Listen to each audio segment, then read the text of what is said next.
Today on the AI Breakdown, we're reading a piece by Balaji Srinivasan on cloud communities and asking how AI is going to change how we think about terrestrial politics.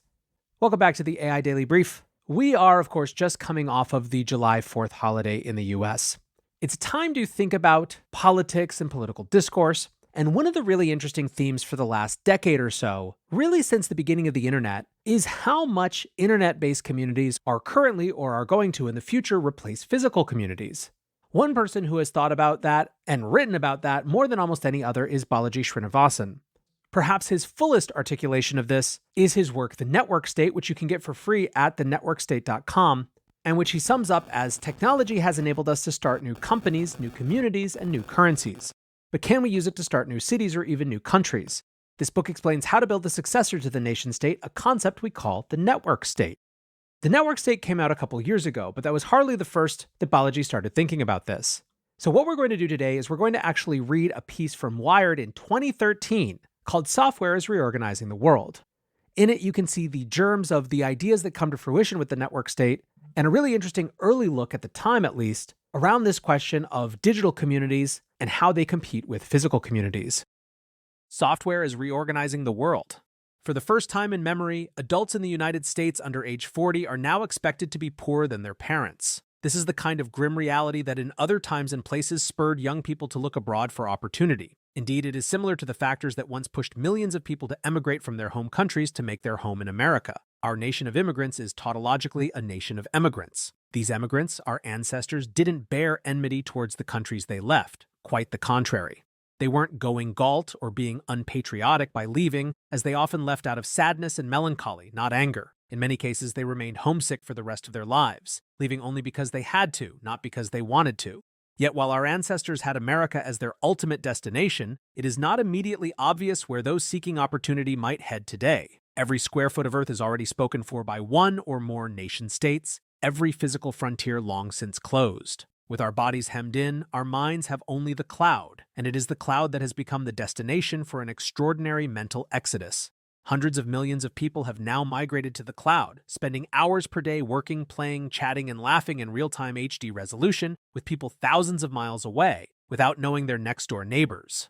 The concept of migrating our lives to the cloud is much more than a picturesque metaphor, and actually amenable to quantitative study. Though the separation between our bodies is still best characterized by the geographical distance between points on the surface of the Earth, the distance between our minds is increasingly characterized by a completely different metric: the geodesic distance, the number of degrees of separation between two nodes in a social network.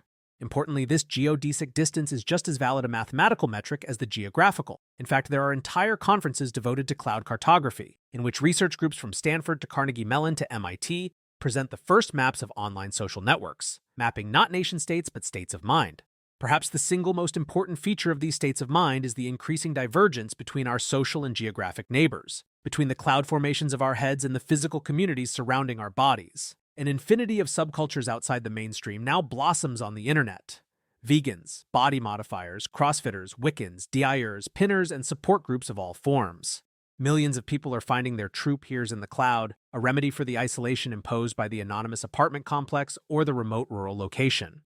Yet this discrepancy between our cloud subculture and our physical surroundings will not endure indefinitely, because the latest wave of technology is not just connecting us intellectually and emotionally with remote peers, it is also making us ever more mobile, ever more able to meet our peers in person, and so these cloud formations of mind are beginning to take physical shape, driving the reorganization of bodies. In the technology space, we have already seen this transpire at small scale, a cloud formation of two people coming together for 10 years facilitated by Match.com, a formation of 10 people for a year in a hacker house, a formation of 100 people for a few months at a startup incubator, and a formation of 1,000 people for a few days at an open-source gathering like RailsConf. More recently, we saw the thousands that occupied Wall Street for a month, the 10,000 Redditors involved in Jon Stewart's rally, and the tens of thousands that took Tahrir Square at the height of the Arab Spring. Those trivial photo-sharing apps seem far less trivial in this light. But while these large rallies command deserved attention, something else of significance is happening more quietly. Cloud formations are starting to take physical shape in the form of long-term friendly communities that are geographically collocated, like Campus, Embassy Network, and the Rainbow Mansion.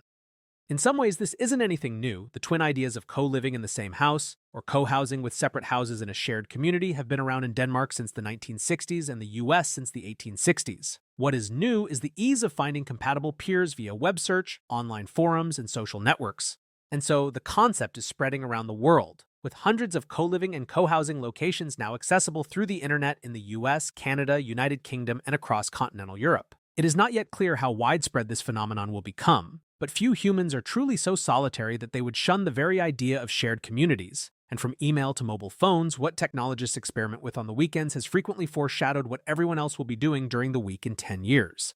And from there, it is simultaneously straightforward and radical to note that when cloud formations take physical shape, neither their scale nor duration has an upper bound. There is no scientific law that prevents 100 people who find each other on the internet from coming together for a month, or 1,000 such people from coming together for a year, and as that increases to 10,000 and 100,000 and beyond for longer and longer durations, we may begin to see cloud towns, then cloud cities, and ultimately cloud countries materialize out of thin air. At first, this sounds rather implausible. Perhaps the internet will spur a wave of internal migrations as online communities begin gathering in person. But could this process really lead to a new city or country?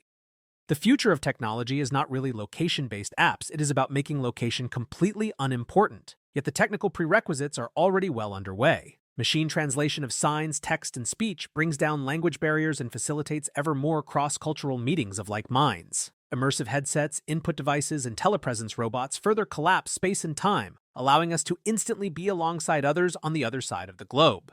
Mobile technology makes us ever more mobile, increasingly permitting not just easier movement around a home base, but permanent international relocation.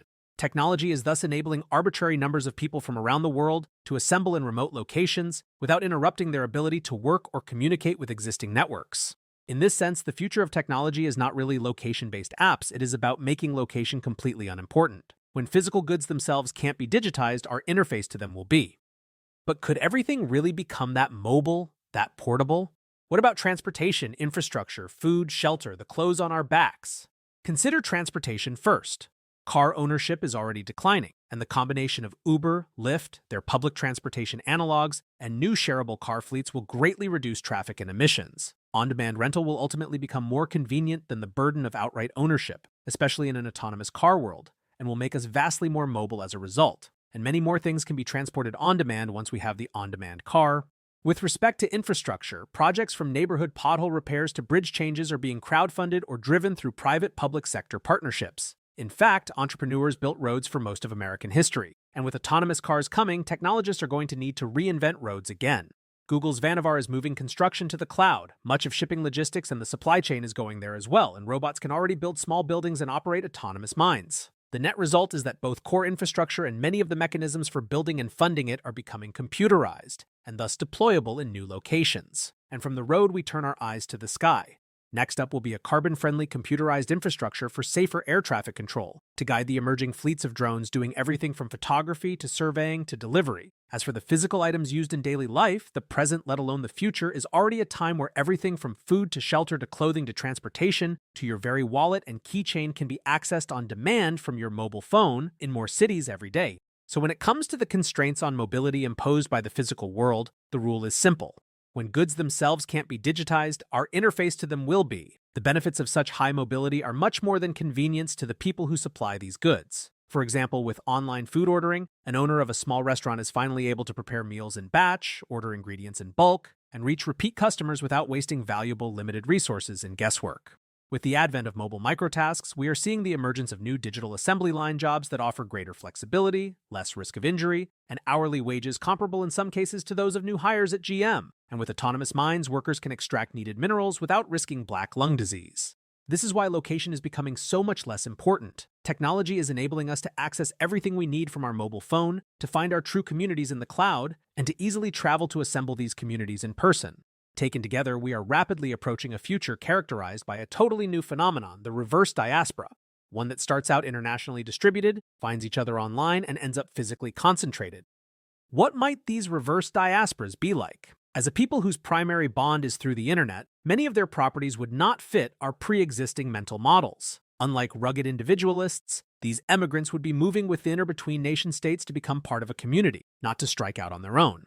Unlike would-be revolutionaries, those migrating in this fashion would be doing so out of humility in their ability to change existing political systems. And unlike so-called secessionists, the specific site of physical concentration would be a matter of convenience, not passion, the geography incidental and not worth fighting over. Today, one of the first and largest international reverse diasporas has assembled in Silicon Valley, drawn by the internet to the cloud capital of technology. In fact, an incredible 64% of the Valley's scientists and engineers hail from outside the US, with 43.9% of its technology companies founded by immigrants. But the geocenter of this cloud formation is only positioned over Silicon Valley for historical reasons, as the semiconductor manufacturing that was made easier by the temperate climate of the South Bay has long since moved away. Nothing today binds technologists to the soil besides other people. In this sense, Silicon Valley is nothing special. It is best conceptualized as just the most common XY coordinates of a set of highly mobile nodes in a social network whose true existence is in the cloud. And this global technology cloud truly stretches over the whole Earth, touching down at various locales both in the US, at SendGrid in Boulder, Tumblr in New York, Rackspace in Austin, Snapchat in LA, Zipcar in Boston, Opscode in Seattle, and outside it, at Skype in Estonia, Tencent in Shenzhen, SoundCloud in Germany, Flipkart in India, Spotify in Sweden, Line in Tokyo, and Waze in Israel. Cultural connections forming between people in this cloud are becoming stronger than the connections between their geographic neighbors. Palo Alto's Excel invests in India's Flipkart, Estonia's Skype is folded into Seattle's Microsoft, Israel's Waze is merged into Mountain View's Google, and the SoundCloud engineer on a laptop in Berlin builds a deeper relationship with the VC in New York than the nearby Bavarian bank. Today, the geocenter of the global technology cloud is still hovering over Silicon Valley. But in a world where technology is making location increasingly less important, tomorrow the reverse diaspora may well assemble somewhere else. Of course, it would take some time for a reverse diaspora assembled in a new location to advance from small communities and existing buildings to the infrastructure for towns and cities, let alone to starting new countries.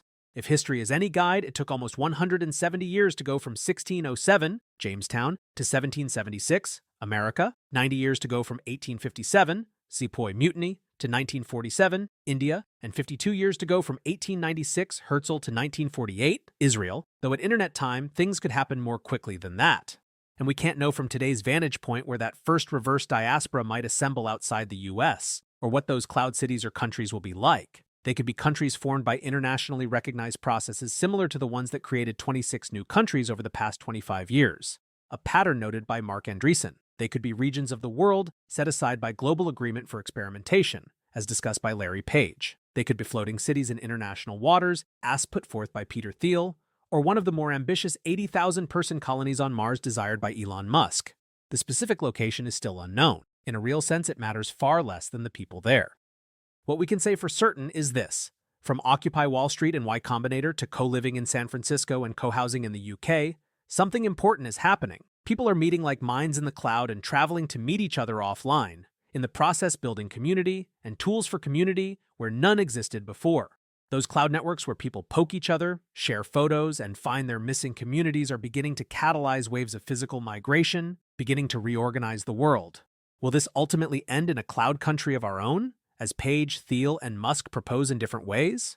We can set this as a long-term goal, like the kind of dream that propelled so many millions to exit and come to America in the first place, but it's unclear what the future holds. We do know this, however. As cloud formations take physical shape at steadily greater scales and durations, it shall become ever more feasible to create a new nation of immigrants. All right, back to real, not AI me. So obviously, a lot of these trends that Balaji is identifying all the way back in 2013 have done nothing but get stronger since. One of the things, for example, that Balaji would recognize is that there has been an entirely new category of infrastructure formed in the form of blockchains and cryptocurrencies that aren't reliant on any one single nationality or monetary system to work and exchange value. For the purposes of this podcast, though, the question that I'm interested in is what AI's impact on all of this is. One thing that's very clear to me is that AI is going to accelerate some serious conversations we need to have with ourselves as a society. Most notably, in a world where huge portions of the things that people do for work today are rendered irrelevant because machines can do them more quickly, efficiently, and cheaply, we're going to need to have an entire conversation about a changed social contract. What should a meaningful contribution to society look like? Does it mean less hours worked? Does it mean that we just have to reskill everyone to work on new things? Does it implicate universal basic income? All of these are questions that were present before the rise of generative AI and the emergence of ChatGPT in November a couple years ago, but have gotten supercharged ever since then. There's another whole piece of this, which is agentic AI. Basically, holding aside questions of what it'll mean for individuals who find their livelihoods fundamentally changed, there's also the reality that each of us is going to be able to have an army of assistants to do things for us. Right now, exactly how that plays out is still very speculative. There are, of course, a huge number of companies exploring and trying to build towards that future, but we haven't got there yet. We don't know yet what the use cases of agents will be that actually take off. We don't know how normal it will become for the random average person to have an army of agents versus it being something that is still in the province of, for example, entrepreneurs. It is quite possible, though, that in a world of superpowered agents that expand each of our individual capacities, that we also have a different sense of how we organize community. Certainly already people are thinking about the implications for how they organize companies. Sam Altman, for example, earlier this year said that he believed that with the help of AI, a single person could create a billion-dollar company. This has sparked a ton of conversation around exactly how that would work, along with not a few people who are trying to make it so that they are the one to start that first solopreneur billion-dollar company. The point is that all of these trends, which have been emerging for decades now, are, like everything else, being supercharged in the time of AI. It is going to take an incredible amount of societal will to have these important conversations in a way that is productive, not just chaotic and angry. And hopefully those conversations start with lots of thought and consideration. For now, I appreciate you guys hanging out today and listening or watching the show. And until next time, peace.